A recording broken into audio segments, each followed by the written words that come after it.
one well, two wells, three wells and a privy.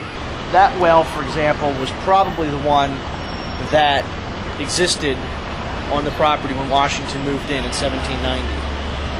He didn't like the fact that you could see it right out of his brand new bow window. So, according to his private letters, he had it closed up and had a new one dug someplace in the middle of the paved yard. That particular well may have been reused for some other purpose. Because it's empty down 17 feet, we expect there's maybe another 3 to 6 feet of deposits at the bottom. It could just be rubble, or it could be some other, it could be artifact deposits. We could find artifacts in the bottom of this that give us some hint as to what that secondary function might be. What we ended up finding here initially was just a big disturbance. We weren't sure what was going on. We knew that at least the historical documents told us that we should find a well over here someplace.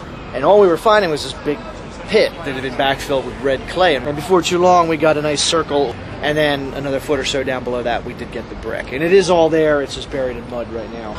So these guys here have excavated out around the privy, the next 4 feet down. They're now in the process of dismantling the privy and taking out the fill.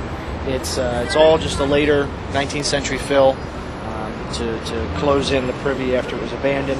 Half of the privy is being dismantled, the other half is being left in behind the shoring. It's also a way to preserve at least part of the original shaft in the ground. I started digging around over in here where there hadn't been any brick floor last week in the hopes of finding something. Unfortunately, there's just a whole series of later 19th century, early 20th century pipes running through that all over the place.